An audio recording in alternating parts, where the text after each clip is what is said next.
The Bushcrafty Talks. What's up? Bushcrafty with Bushcrafty Talks. And I'm Bushcrafty. Anyway, how's everybody doing today? Hope everybody's having a good day.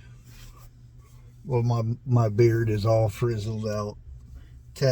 Cats were cuddled up to me last night like crazy because the big weather change. Oh, every time I turned around, I had a cat trying to snuggle up to me.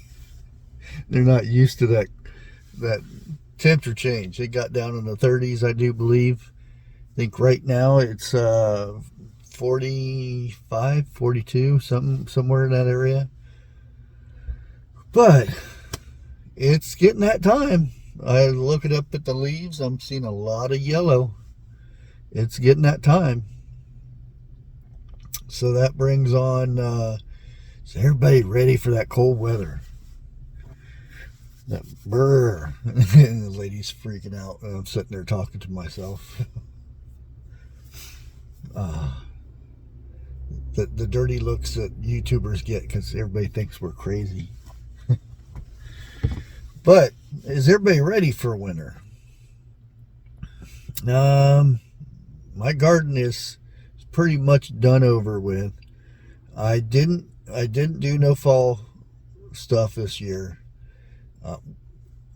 I will be doing my garlic here pretty soon. I'm still supposed to be resting my arm, and I don't want to be doing any digging and using the wheelbarrow and stuff, so I'm gonna take it easy for a week. But I'm gonna get the garlic in, and I'm not gonna have leaves this year, so I don't know what I'm gonna put over my garlic. So I'll probably just end up bagging some grass up and tossing some grass over top of it, because it does good when you do that. I don't know why. I usually put leaves or something over top of it, kind of insulate the ground a bit. But I was sitting there, Jeff got me watching this one guy, and is watching him doing his fermenting and stuff, and it dawned on me that my grandpa used to follow the same practices and stuff. And one of the things was, you just don't go in, oh, today's the day to ferment or ferment. Their lingo is starting to rub off on me. I'm watching too many hillbillies from North Carolina, and I'm starting to pick up their speech up. But anyways, fermenting, you just don't go and ferment whenever you want to. The old timers use a calendar, so there's certain times when you're supposed to do that stuff. You don't do it on a new moon or a full moon. You do it on the first quarter or the last quarter. And there's different legs and things like this, arms and stuff that they follow to know when to ferment. And a woman doesn't ferment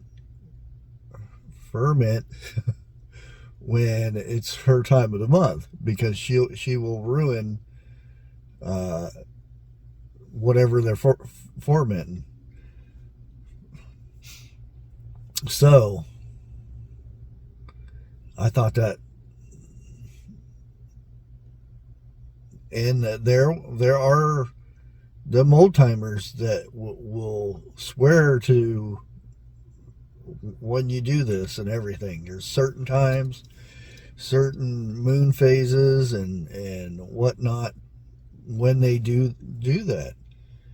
And that's the same thing with planting beans and things like that. I remember my grandpa said he would have his calendar and he'd look at it when the moon phases were and stuff like that. So it's not time to plant today. And I'd ask him when we plant, and he said, well, next week or tomorrow or something. And I remember one time he says, time to plant, let's get out there and get busy. And I said, well, it's pouring down rain, why didn't we plant yesterday? And he says that it wasn't time. And I said, what makes it yesterday not the time and today? And he said, well, it's the phases of the moon. And I said, the moon's not even out. Anyway, he goes tell me about this and that, and he says this goes way back to the Indians and stuff. They would plant corn or whatever in the phases of the moon, and that's how they knew they were going to have a good crop or not. And sitting there watching this other guy do this, and it brings back memories, and I completely forgot all about that. There's certain things, and they have superstitions about planting on a certain way and certain direction and all kinds of stuff. I'm gonna have to get to try to remember all that again. And I don't know if it's really that important, but there's a lot of old timers that would swear to those things, and even harvesting and whatnot. And there's certain times they would do, slaughter the cow, or that, not the cows, but the pigs. I never was a part of any slaughtering of cows. Everybody I knew raised pigs. It was a cheap thing. That's what us poor I can't talk. I've been listening to hillbillies talk too much, and it's rubbing off on me. Thanks, Jeff. Talking to Jeff the other day, go fur enough, and I'm like, what? Wait a minute, why am I talking like this? But that is true though. When I lived down south, you're around it so much, you start picking up the words, and you start talking just like everybody. At least me. That's the way it always happened to me. Just the mannerisms and the speeches and stuff. You just kind of go with the flow. You know what I mean? But them old times, the little things that the old timers did and whatnot, always worked for them. And that's why they swore by those old ways of doing things. And nowadays we have all these mechanical devices. We have these plows and everything. I remember when we would walk across it was a good bit. It was probably about 3 miles both, or one way. We would walk over to the neighbors, and we would get some there were horses, but they were not riding horses. They were working horses. They had a special name, but I can't remember what it was at this time. But anyways, we'd walk over, and he'd hitch up the team, which was 2 horses, and we would, and I don't know the technical names. There was a thing that went across. It was a board, well, lumber across, and it would keep the horses separated, and they had straps and all that stuff. I don't remember the names for that stuff, but and it had long leads to it to where you could control them from behind. Anyways, one of my jobs was to hold that lead while we were walking back to our farm area. And we had the plow and everything over there, and he'd hook up the team to that, and then we would go out and plow this. I'm going to say it was probably at least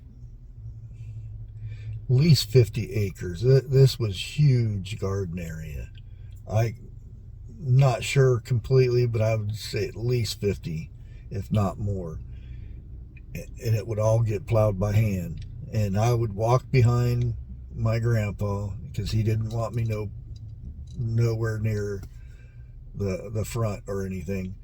And I would walk behind, and if there was big rocks or roots or anything, then I had to pick them up, and I would carry them over to a pile where we had kept all the rocks, because rocks are still important. And that was my job, get anything out that's not supposed to be there, and then we'd end up plowing back and forth. And that was a whole day out there, nonstop. We didn't stop for lunch or anything. And no, I wasn't abused or anything. When it was time to come home to eat, we had a big meal. But it was a hard day's work. You sit out there in the blistering sun working, and all I did was carry rocks. He had to control that, those horses, and we would walk back over to the neighbors and drop off that team, water them, and I don't know, brushed them down. And the next day we'd go back and get the team again, and then we would disc. There was a disc thing that we'd pull behind, and we would have to get some of those rocks that I had taken out and put on top of the disc, so it would weigh it down, so it would get into the dirt more, and pull all the way through there. It was easier, but it's still a lot of work. And it would rinse, repeat. After that was done, then we'd start planting.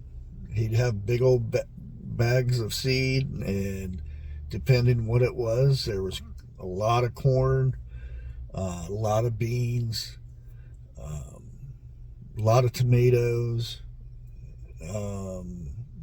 potatoes. We would do the potatoes in big mounds, and great big lines. And that was the thing. And when harvest time was, everybody came around from it was like everybody come out from the woods, and everybody would help harvest and everything, and he would share it with everybody. He was just not farming for himself, because it was just me and him. Every once in a while my dad would pop by or something like that, but it was just me and him. We'd go hunting and fishing and all that stuff for meat. There was a market, but they didn't have like fresh meat or anything like that. Every once in a while they had a can of this or can of that. It was mainly supplies. And that's what I remember about when I stayed with my grandpa. some of the interesting things. But it's hard work, but it was rewarding work. It wasn't, oh, we got to clock in. Oh, I need my 15-minute break. I have been working for 2 hours. I need my 15-minute break. I can't go on. I'm going to call the government and tell them that you're a slave worker and everything. It didn't have that. It was, you got out there and worked your butt off. There was no time clocks or anything like that. Anyways, guys, I'm going to go ahead and end it here.